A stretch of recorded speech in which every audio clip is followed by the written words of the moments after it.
Are you thinking of building your home studio? Well, stay tuned.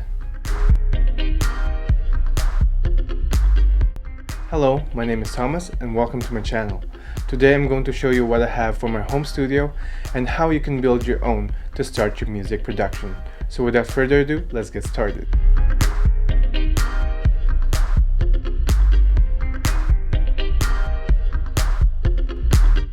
Just a quick disclaimer, this video is not sponsored. I purchased all the equipment myself. Also, I'll be posting links down below for all the equipments that I mentioned in this video. First, you're going to need a computer. I'm using a 2016 MacBook Pro with 2.7 GHz i7 processor with 16 GB of RAM and 1 TB SSD. I initially purchased this computer to be able to handle editing and processing 4K videos. But you don't have to purchase the newest and best computer out there in the market to start your music production. All you need is at least an i5 processor and 8 GB of RAM. But if you need your computer to be running smoother, I suggest to upgrade your RAM. Number 2. Next, you need a digital audio workstation or DAW. A digital audio workstation is a software where you can create your music on. It allows you to record multiple tracks and arrange them to make a song. There's a lot of DAWs out there, but the one that I've been using for years is Apple's Logic Pro. Logic Pro is the software that Grammy winners Billie Eilish and Phineas use. So if you use this program, you could win the Grammys too.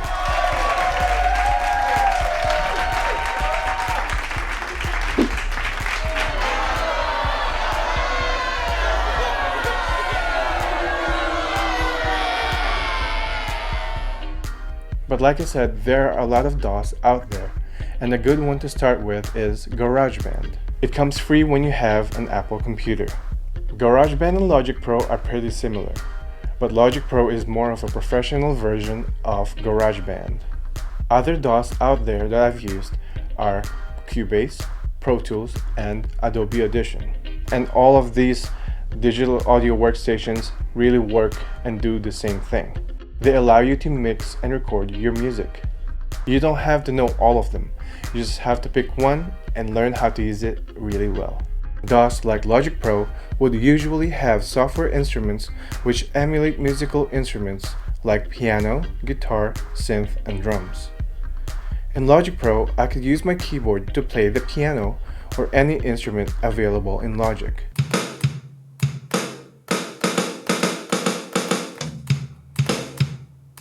Most DAWs allow you to do this, and is called musical typing in Logic Pro and GarageBand. Number 3.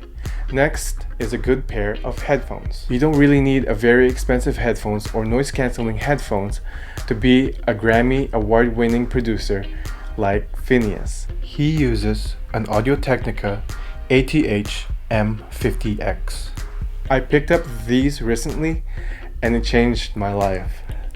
These headphones are very clear and have a really good bass response. It's really good for making music and it's also good for casual listening.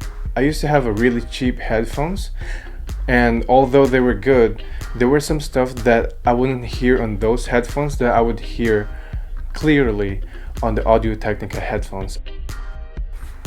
Did you just fart? I heard you. It's all good, nobody could hear it. Number 4. With a computer, a DAW, and a really good pair of headphones, you can start your music production. But if you're a guitar player, a vocalist, a bassist, and a drummer like me, then you're gonna have to spend more money.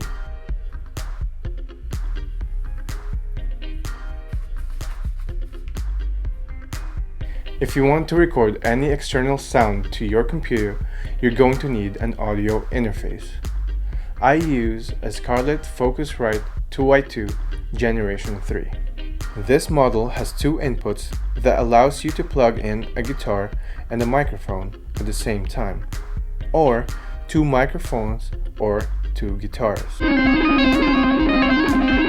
The Scarlett 2i2 Generation 3 has a very low latency, which means you could hear what you're singing or playing in real time.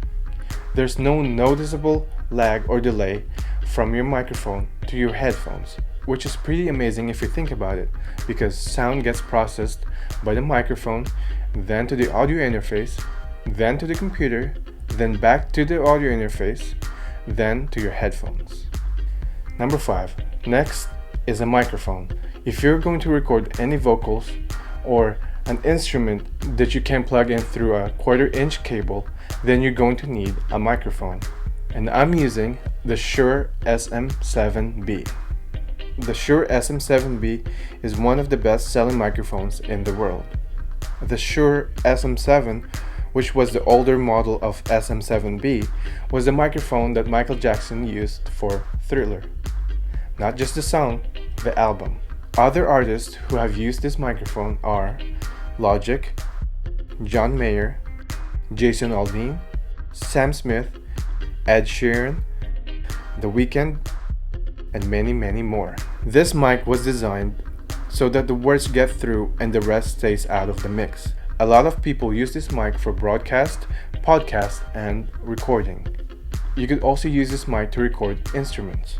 This microphone needs a mic activator like the Cloud Lifter, which adds 25 decibels of gain that partners with your audio interface / preamp in amplifying your mic signal for clean, transparent recordings.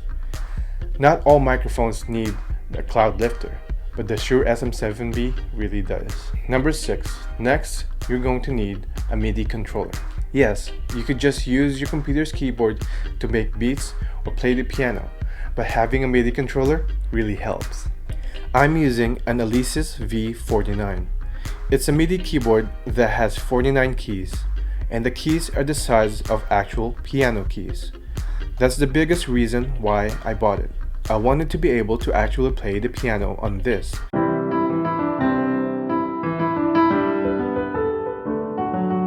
The Alesis V49 also includes 8 pads for recording drum beats.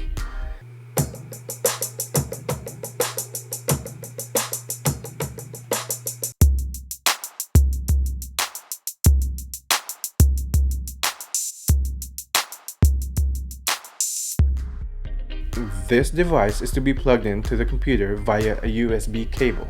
This keyboard doesn't really make a sound by itself.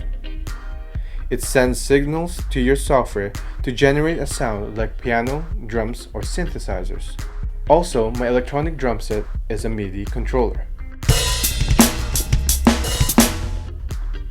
I'm using the Alesis Nitro Mesh Kit, and just like the MIDI controller keyboard, this drum kit sends signals to my software to generate sounds. Although it could generate sounds on its own, I usually use this drum kit as a MIDI controller so I could easily edit the notes in Logic Pro. Number 7. Lastly, you'll need studio monitors or studio speakers. I'm using the PreSonus Iris 4.5. These studio monitors deliver smooth and accurate frequency response, so they reveal what's really in your tracks and mixes with little coloration as possible, which means the sound is pretty neutral and would sound good on different speakers and headphones. I would also recommend to listen to your music on different speakers, headphones, and devices before releasing them to the world. This is for you to make sure that it would sound good to anyone who were to listen to your music, regardless where they're listening it from.